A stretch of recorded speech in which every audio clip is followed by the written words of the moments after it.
Mr. Speaker, from that long response, ang makuha po natin doon, hindi. Hindi po in line sa intent ng House ang proposal ng OVP na manghingi ng confidential fund for 2024. Kasi Mr. Speaker, ang mga binabanggit na programs, Medical and Burial Assistance Program, Food Assistance, Libreng Sakay, Magnegosyo Taday, yun ko, Mr. Speaker, wala naman dong directly related sa defense ng West Philippine Sea, Mr. Speaker. Kaya I think it would be prudent for the House to reject the proposal of the OVP for confidential fund, Mr. Speaker. Kasunod, Mr. Speaker, Mr. Your Honor, if I may interject, for the record, confidential fund is not only used for the West Philippine Sea. It is used for monitoring and surveillance of whatever programs of the Office of the Vice President. And to make a point, the Office of the Vice President is not just as spare tire of the President, but is part of the policy making body of the President, and with the desire of the Office of the Vice President to propose policies that are data-driven. Information from the ground are very vital, Mr. Speaker. Okay, Mr. Speaker, mamaya babalikan natin yan kung sobrang justified ba talaga ang confidential fund ng OVP for its programs. Pero Mr. Speaker, malinaw at this point na it seems that our sponsor is diverging from the intent of the leaders of the House na wag na pong bigyan ng confidential fund ang mga ahensya, lalo na kung hindi naman related sa defense ng ating national sovereignty ang kanilang proposal para gamitin ang confidential fund, Mr. Speaker. Mr. Now- Speaker, if I may interject, this representation did not mention that we do not consider the issue in West Philippine Sea as an activity where confidential fund is used. But what I was saying is that it is not solely for the West Philippine Sea, and other use of confidential fund is not limited to West Philippine Sea, but also includes surveillance and monitoring that is affecting the national security of the country, Mr. Speaker, Your Honor. Mr. Speaker, nabanggit na nga po natin na meron ng intent ang House leader sa granted na may mga bibigyan ng confidential or intelligence fund, saan lang ba dapat? Pero Mr. Speaker, nag-i-insist pa rin ang OVP na dapat bigyan po sila. Mr. Speaker, meron po bang mga libreng sakay na gagawin natin sa West Philippine Sea o sa mga contested na mga isla? Tingin po natin, Mr. Speaker, wala naman eh. Kaya Mr. Speaker, still, hindi talaga justified na mabigyan ng confidential fund ang OVP. So, sana po ay makinig. Kasi po, Mr. Speaker, nabanggit na rin naman ng OVP sa Senado, hindi naman pala urgent ang request for confidential fund. They can live without confidential fund, Mr. Speaker. Pero ngayon, it seems na kumakapit pa rin hanggat kaya ang OVP dun sa confidential fund na proposal for 2024. Kaya Mr. Speaker, para matasa natin kung okay ba ang proposal for next year, check po natin yung ngayon, Mr. Speaker. For 2023, nakapagpasa ba ng accomplishment report ang OVP quarterly sa atin, sa House of Representatives, regarding the outputs ng paggamit ng confidential fund? Yes, Mr. Speaker, I have already answered that earlier.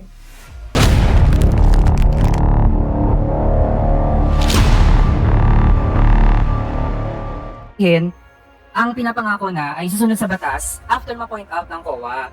Pero Mr. Speaker, kung hindi pala ito na-point out, pwede pa na sa mga susunod pa after nung naging pagkakamali ng OVP, mangyari yun ulit, Mr. Speaker. Kaya hindi po pwedeng ganon. Dapat lahat po ng mga opisyal ng gobyerno, ang mga pinaghihirapan po nating batas dito, pinag-uusapan natin, pinagdedebatihan, kahit po ano pang outcome yan, sundin po ng lahat ng mga opisyal at hindi po exemption, hindi po special ang Vice President, Mr. Speaker. Next topic, Mr. Speaker. Sige, ito na po, confidential funds. Simulan po muna natin ang proposal for 2024. Since House leaders have already had a position na dapat, at least, no, while ako, of course, basta po confidential intelligence fund yan, mataas talaga ang ating pamantayan and very vigilant tayo dyan. Pero, granted, Mr. Speaker, na kapag may confidential or intelligence fund, gagamitin lang siya for the defense of our territory, para sa national territory natin, Mr. Speaker. Ang confidential fund ba ng OVP, as proposed for 2024, is this to defend the West Philippine Sea? The Office of the Vice President, in its request and proposal for another confidential fund for calendar year 2024, is consistent with its reason in requesting the said fund since last year, which aims to use the fund for the safe implementation of its programs and activities. And through its office, the OVP aims to bring its programs to other areas, and with a vision to target poverty reduction and threats to peace and order and achieve sustainable development. And in support of these goals, surveillance activities will be undertaken to assess security threats and ensure successful implementation of the project. Mr. Speaker, Your Honor. So, Mr. Speaker, ibig sabihin po, para sa libreng sakay, kailangan po ng confidential fund para magamit po ang funds for the libreng sakay program effectively. Paano po yun, Mr. Speaker? Ang mga sumasakay ba, ini-screen yan kung mga former rebels sila o mga lawless elements sila? Ganun po ba, Mr. Speaker?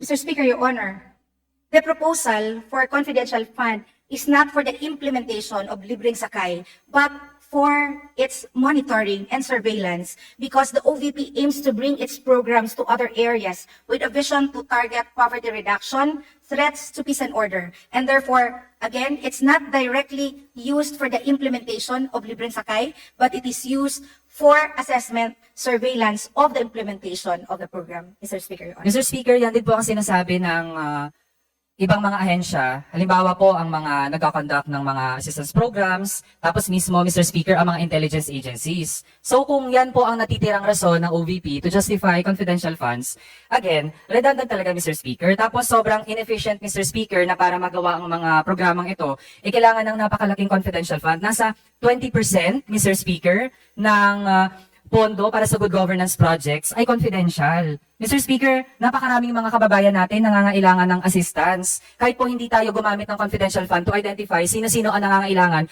alam po nating lahat dito sa ating mga distrito, sa ating mga constituents, sino ang mga dapat bigyan.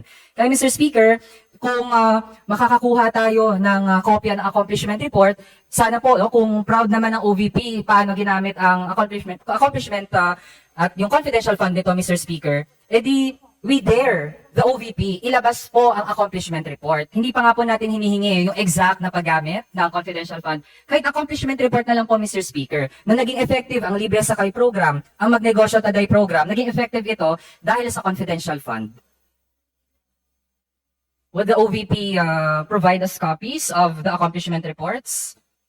Mr. Speaker, Your Honor, the OVP would be very willing to submit and give the accomplishment report of the programs of the Office of the Vice President, which includes the Libreng Sakay program that has been mentioned by His Honor.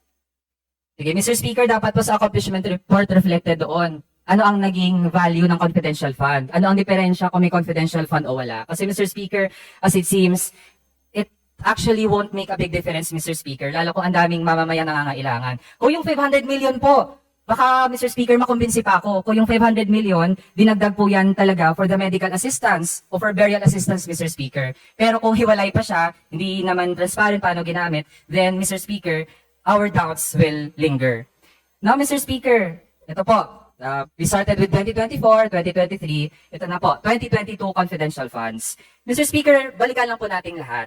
When we say confidential funds, confidential, this comes from the Latin word, confidentia. From, ang root pa nun, confidere, which means to have full trust or reliance. Mr. Speaker, ang pagiging confidential, hindi po yan nakabatay sa pagiging sikreto nito. It is based on how some group trusts kung sino yung taong pagbibigyan ng confidential funds, Mr. Speaker. Kaya, we remind the OVP, Mr. Speaker, na hindi siya entitled sa confidential funds kung self-entitlement lang ang batayan, Mr. Speaker. The entitlement must come from express allocation by Congress, Mr. Speaker. Hindi iilang tao lang. Ang confidence na yan, Mr. Speaker, dapat manggaling sa mamamayan, to their delegates, through us, Mr. Speaker, tayo sa Kongreso. Kaya, Mr. Speaker, gina-justify ang paggamit ng confidential fund dahil ito naman daw ay galing sa contingent fund. Mr. Speaker, sa provisions for contingent fund, ano ba dyan ang mga examples ng pwedeng paggamitan ng contingent fund?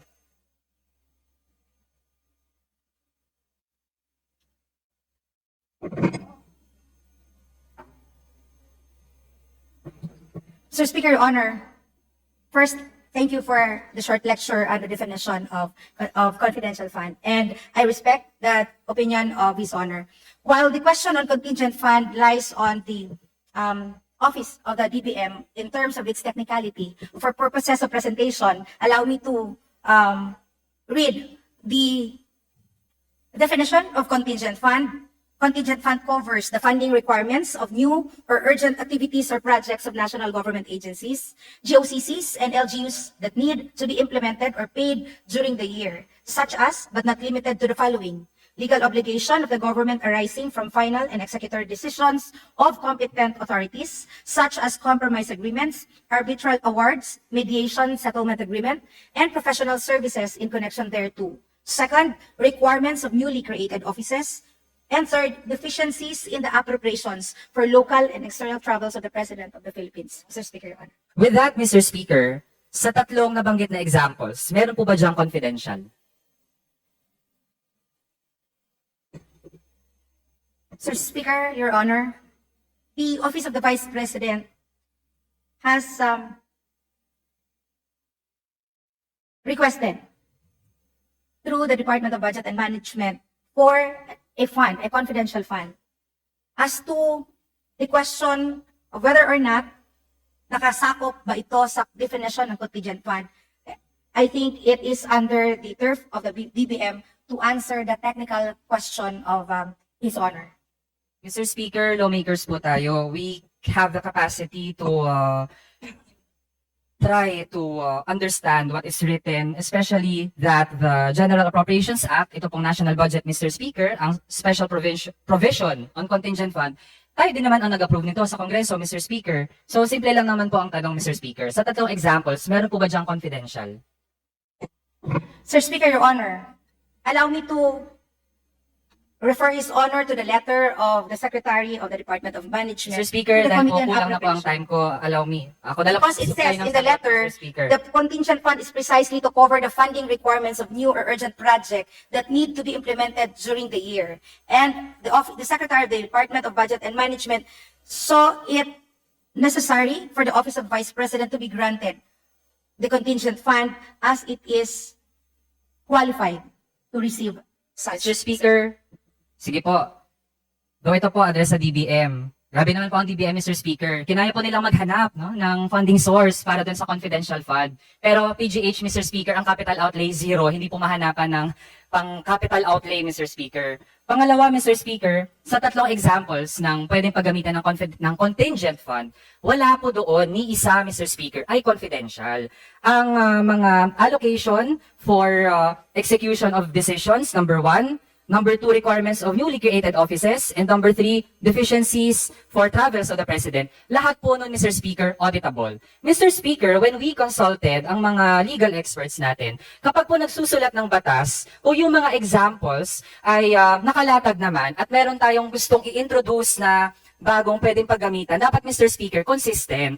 Kung walang confidential sa mga examples, hindi pwedeng magsini tayo doon ng confidential, Mr. Speaker. It's like pupunta ka ng pet shop na para sa mga aso. Iba-ibang breed ng aso nandyan, basta aso. Hindi ka pwede maghanap dyan ng pusa, Mr. Speaker. Iba po ang nature ng confidential fund. Contingent funds are supposed to be auditable.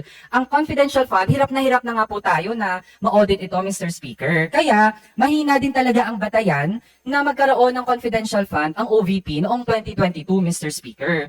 Kaya, liban sa hindi naman talaga entitled ang OVP for that confidential fund, paano din ba talaga ito ginamit, Mr. Speaker?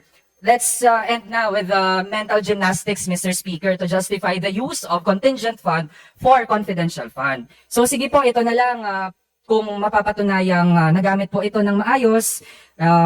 Di ba po, cash ang confidential fund. So ibig sabihin po, ito po, nahanap natin ang activities ng OVP from December 13 to December 31. Mr. Speaker, December 13, 2022, Vice President visits Pinaglabanan Elementary School. Can the OVP confirm?